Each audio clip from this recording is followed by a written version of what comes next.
the behind the scene of being the camera woman. Lots of exercise of running behind the Jeep.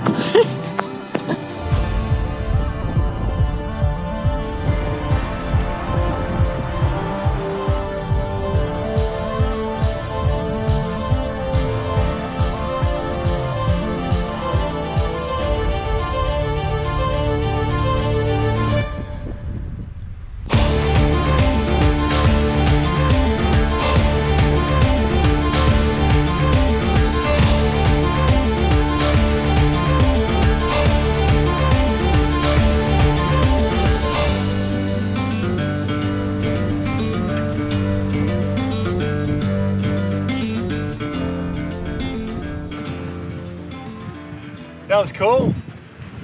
Sand dunes trying to take the road, so we're keeping the tracks open. The good Samaritans that we are.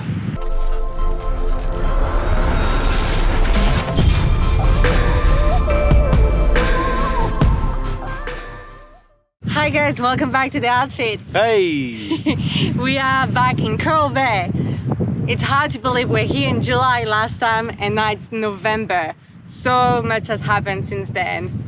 So this morning we left Exmouth and we've been there for the last 3 weeks. So we had lots of episodes for you guys to catch up on, which was nice for us because we could kind of chill in Exie for a bit. But now we're all back up to speed. So while we're in Exie, caught up with a few really good friends. So big shout out to Mason, Anthony, Caleb and Louise. Had a really cool time with you guys, and then we got quite a bit done, and we also did some cool little missions, including going spearing on a boat. I'll just roll those clips.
And here we are now back in Coral Bay to carry on our adventures.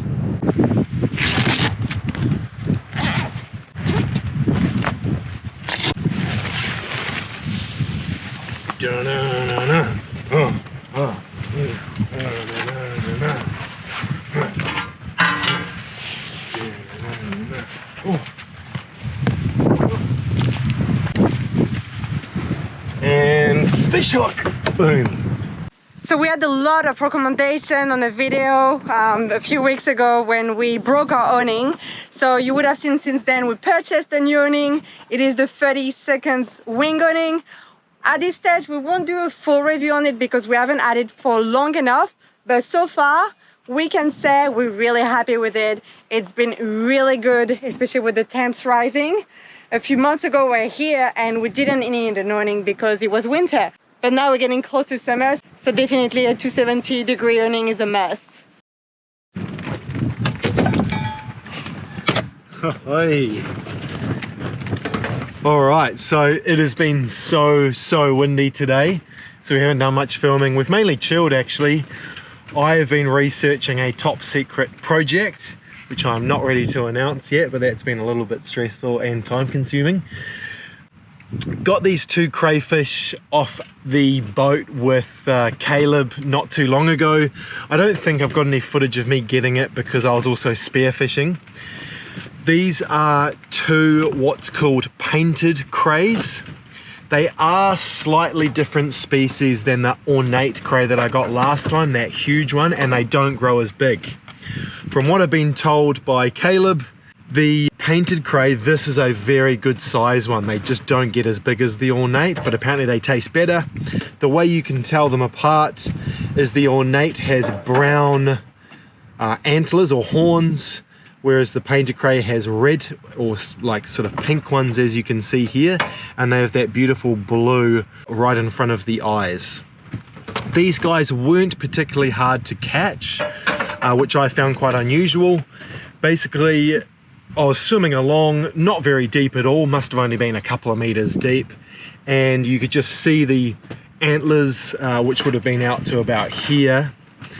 They were sticking out from under a ledge, so I basically got over the top of them, came down nice and chill. They're normally sort of like feeling around with their antlers, came in nice and slowly and managed to grab them. You want to grab them about here. If you grab the actual antlers, they'll snap off. You won't actually get the cray, so you do have to get in quite close, obviously with gloves, because these are so spiky. Now, completely different than what I did last time with the cooking with Chrissy boy. On this time, rather than dealing with all the sinew and the grot that's inside around the head, I'm literally just going to yank out the tail, which is the best meaty part. But it is really spiky, so just the entire thing is armored.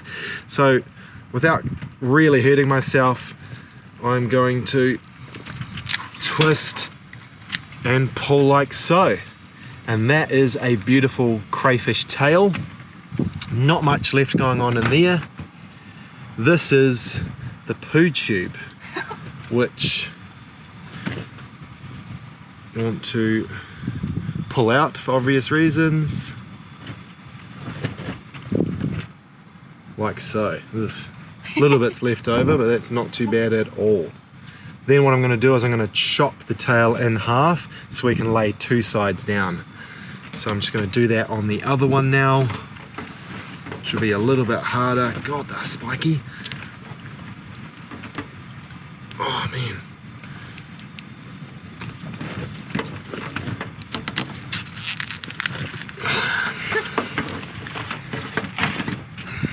Brilliant. Look at that one. Big tail. And what's left is not a lot of meat really. So I'll throw that back in the ocean for the fish. But yeah, a bit of an amazing creature. So there's that poo tube again. Yank it out. And that's all beautiful white crayfish meat. And this time we won't cook it on the fire. We're just gonna have it in a pan with some olive oil and some fresh garlic and lemon. It should be really, really good.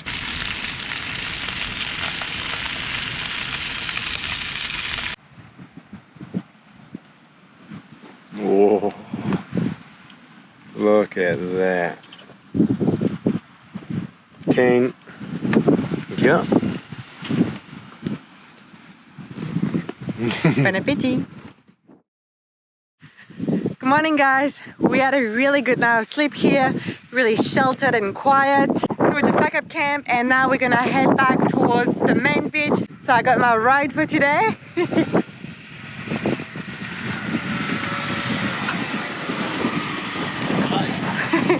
Morning. Let's do it. Ready to rumble.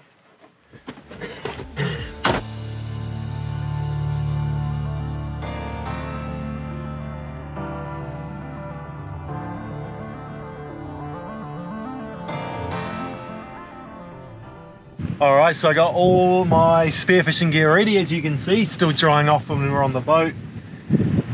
Beautiful day sun-wise, but the wind really picked up and the current's super strong. This time of year is definitely not right for Coral Bay, or not ideal for Coral Bay. When we were here last, it was perfect. Yeah, I'd say this part of Australia, like the Coral Coast, the top of the Coral Coast, definitely perfect in winter. Not that much in spring towards summer because it's really windy. I just looked at the forecast for the coming days. It looks terrible. Unfortunately, like near gale, so definitely no ideal weather for spearfishing, snorkeling, even camping. So we may go down the coast a little bit earlier than planned. Yeah. Normally it would be, we'd probably just suck it up and do it, but we've already experienced it at its best, so this is not new terrain for us anymore. So we may go down and check out some places that we haven't been yet. Yeah. Which is a bit of a shame because this is a stunning area, but the wind really does sap a lot of that enjoyment from it. Also, we've got so much fish in the freezer, I don't actually need to go spearfishing at all. So yeah, we'll see how we go. It might end up being that we head down a little bit earlier.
Dinner time. So for dinner tonight we'll make a curry. We've got some golden trevally. We've got a lot of it. Like Chris shot this massive 8-kilo trevally, and we've got like 8 bags of dinner worth. So I'm gonna make just like a curry because I don't think it's gonna be the nicest fish that we've had, but still better than nothing. Still some fresh fish. But we completely forgotten to defrost it before, so it's completely frozen right now. So what I'm gonna do, I'm just gonna leave it cooking while I chop the veggies for the curry, and I'll just put a plate on it so that it can steam a little bit and defrost. Even if it's a bit frozen, it's not too much of a big deal because after I'll put some coconut milk in it. So verdict, not really sure if I really like golden trevally. I think we're like a bit spoiled now because we came back from Exmouth and we had the chance to taste all this amazing fish. So let us know in the comment, what is your least favorite fish? And as you guys know, we started on Morwong, so we've come a long way. Not looking forward to get back to one of those.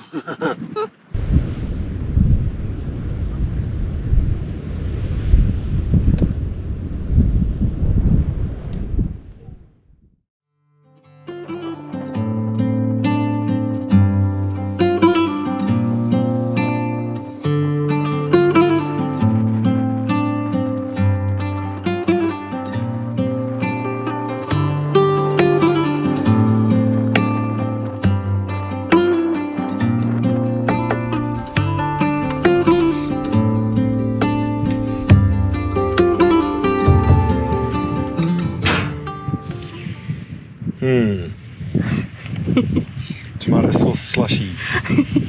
Mario. Love it. In a thriving and sustainable future, we would follow a largely plant-based diet filled with healthier alternatives to meat. We would use clean energy for all our needs. Our banks and pension funds would only invest in sustainable business.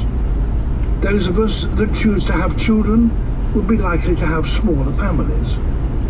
Alright, so we've left Coral Bay and now we're driving to Carnarvon, which is about 2 hours away, so a decent drive on the blacktop. Recently we watched A Life on Our Planet by David Attenborough, and this more goes on about his life and all the changes that he's seen and the research that's being carried out about not just climate change but rewilding the natural world. So I wanted to go a bit further into the research on it, so I purchased A Life on Our Planet, the book by David Attenborough, which he actually released just before the documentary, and we've been listening to it lately on the long drives on Audible. Do have a read of that book, or at least watch the documentary, but the documentary is just the surface of what the book actually goes into and the facts behind it, just mind-numbing facts. So let us know in a comment if you watched yourself the documentary. We both cried when we watched it, and when we listened to the audiobook, it's so much more in depth and learn so much from this book. It's incredible. It makes us want like to do some changes, no matter how small they are. I think it's really inspiring. Show him pretty well to your camera. Wheezy. He's fat. It's a thorny devil. Hey bud. It's like, where am I?